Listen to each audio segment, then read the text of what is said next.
Hey, so it is 2017, it is September, which means that it is exactly 10 years since I moved from the US to Canada. So I have now been in Canada for an entire decade, which is pretty sweet. So a little while ago I made a video about the differences between Canada and the US that I had noticed since I've been here.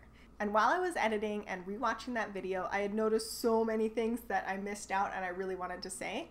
So I just have an add-on. It's not so much a part two, but more an add-on to that video to celebrate my decade in Canada. The first category that I wanted to add on to was pronunciations, the way some Canadians say things differently than some Americans. And again, just like last time, this is a really West Coast point of view. In particular, it's a very Washington State, British Columbia point of view. So it could be different in different parts of Canada and different parts of the US. So one word that we say in the US is icon. Well, in Canada, not everybody, particularly I've noticed people from outside of BC that come here, many Albertans, will say icon instead of icon. Icon? Icon.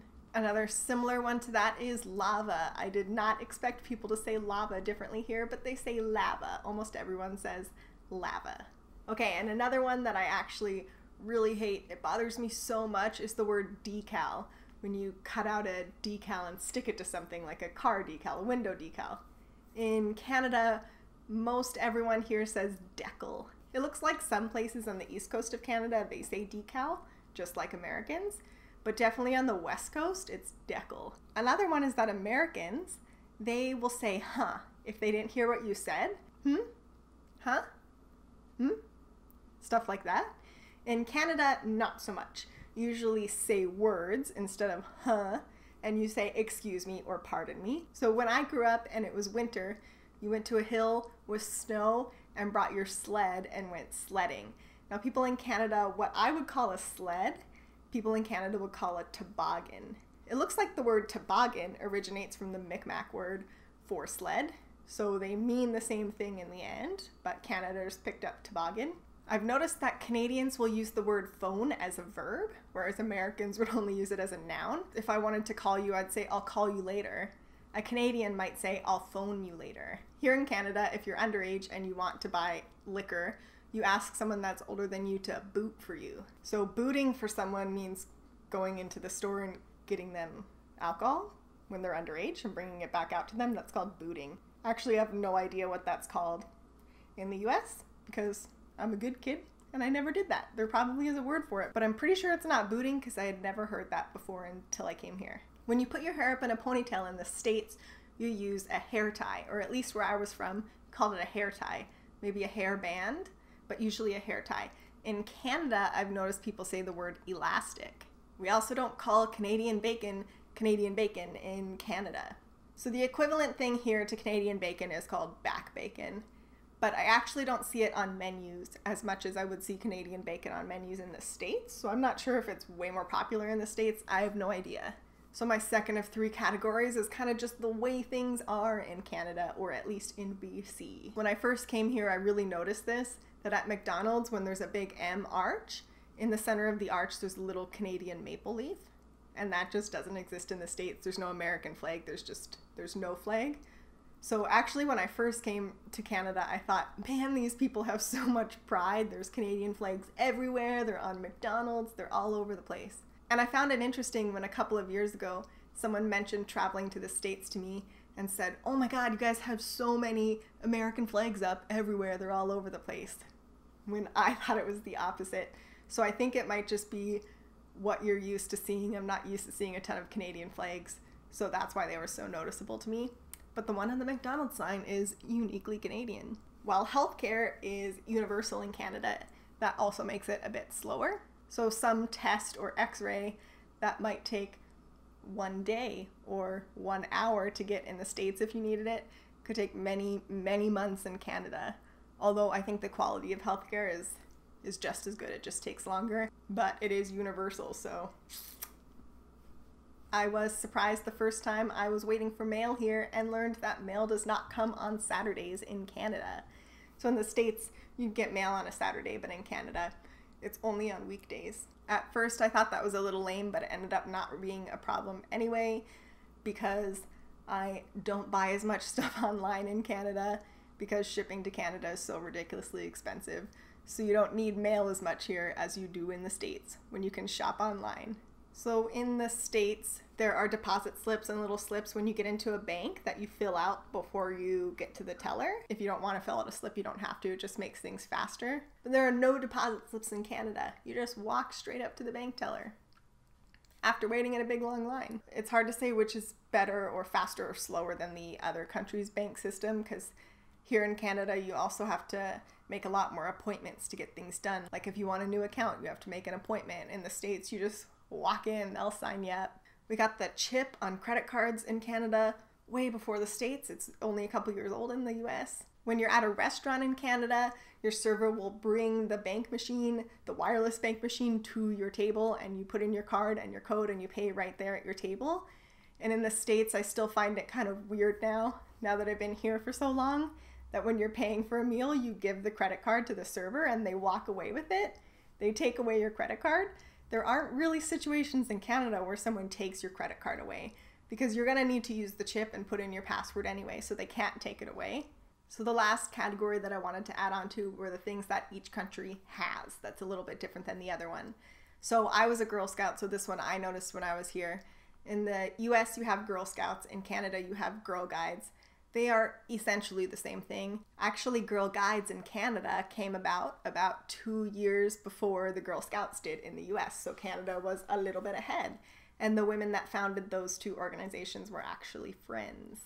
Other than the name being different, the organizations are really similar. The biggest and obviously most important difference between Girl Scouts and Girl Guides is that Girl Guides only sell 2 different types of cookies.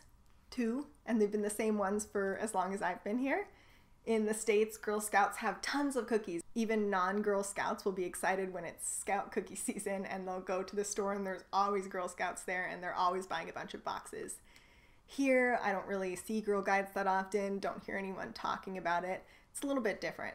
They could up their cookie marketing game, those Girl Guides. And then Boy Scouts. Boy Scouts is Boy Scouts of America in the States, and Scouts Canada in Canada. And actually a while ago, I think somewhere in the mid-90s, Scouts Canada became Scouts for both genders, so it's not just boys anymore. Although they seem to market mostly toward boys on their website, with mostly photos of boys. They say they're gender inclusive, be either a girl or boy and be a part of Scouts. While in the States, I swear I remember there being some girls and Boy Scout troops, but they say that it's only boys allowed. Other than leaders, it's only boys allowed in Boy Scouts. Another fun tidbit is that in all 4 of those organizations, different levels and different programs have names. Only 2 of those names are the same. So Brownies exist in both Girl Guides and Girl Scouts. There's a program called Brownies. And in both Scouts Canada and Boy Scouts of America, there is a program called Cub Scouts. Although they're slightly different, they have the same name. Of course, in Canada, we have the Queen. She is our head of state. Technically, our premier is not our head of state, like the president in the US is head of state. So technically, the Queen is our head of state. It doesn't really affect us all that much. Our regal country animal in Canada is the beaver, and in the US, it's the mighty eagle. I do not know why Canada chose the beaver, but it kind of actually seems fitting. So the drinking age in the US is 21 across all states. It's actually not a federal law, it's state, but the federal government basically fines state governments if they make their drinking age lower than 21, so all states said, okay, we'll do 21, and they're all 21. While in Canada, drinking age is also at the provincial level, but different provinces chose different ages. So here in BC, it's 19. In Alberta, it's 18. I'll put a list. Now, the first place I noticed this was in Subway. So in Subway, when you have all the choices of cheeses, in the States, there was an American cheese. And in Canada, there was no American cheese at Subway. It was just white cheddar. I wanted to mention the stores that I miss so much that don't exist in Canada. The biggest one is Trader Joe's. We don't have a Trader Joe's here. Oh, it's so good. Canadians go across the border to go to Trader Joe's all the time. Another one is Target. I wasn't necessarily the world's biggest fan of Target, but I know a ton of people in the States are, and Canadians love it too when they go to the States to go to Target. And Target actually tried to launch in Canada and build stores here, but the selection was not as good and the prices were so much higher. It wasn't an inexpensive place to shop anymore, so nobody shopped there and it failed pretty quickly. And then the one I personally miss the most is Fred Meyer, because whatever was on your list that day, you'd find it at Fred Meyer, and that is just not the case here in Canada. No Fred Meyer. And the only thing similar to that, I guess, is Walmart. But if you're American and you're in an area that has Fred Meyer, you know what the difference is. There's nothing quite like Fred Meyer. And I'll top this all off with another drinking one, because I keep bringing that up today for some reason. We have Caesars here instead of Bloody Marys. So every once in a while you will see a Bloody Mary on a menu in Canada, but I hardly ever see it. Instead you have Caesars, which is essentially the same thing, except for there's clam juice. It uses Mott's Clamato instead of just a tomato juice. So it's a clammy Bloody Mary. It was invented in Calgary, some cocktail artist, and just became big here. And from my research online, looks like it really hasn't reached outside of Canada. So thanks for watching me babble on. Hopefully this wasn't as long as the first one. It wasn't really supposed to be. There's just things I really wanted to say. And of course there's way more. Just like I said in the last one, this is totally regional. In the last one, people were telling me about differences from my video and what it was like in their province, and that was super interesting. So I would love to hear any more differences that you have. So thanks for bearing with me through this follow-up video, and happy 10 years in Canada to this one. And I'm back again. I forgot two things that were on my list that I just wanted to add in so I don't have to do this again later. Although while I am editing this video, I am sure I'm gonna think of more and more and more and more things. So I'll just keep keeping a list. The first thing is that, of course, Canada has poutine, which is French fries with cheese curds and gravy on it. And the US does not have poutine, although there is New York fries, and they basically sell different types of poutine.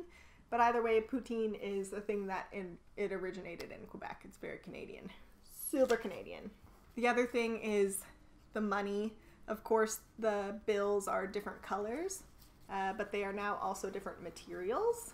So American money is made out of paper still, but sometime in the last 10 years while I was here, they turned Canadian money into plastic money, which makes it far more durable, although I hear that it can break when it's freezing in eastern or northern Canada, but don't quote me on that, I'm not sure. This is made out of paper, regular paper. Could technically rip it.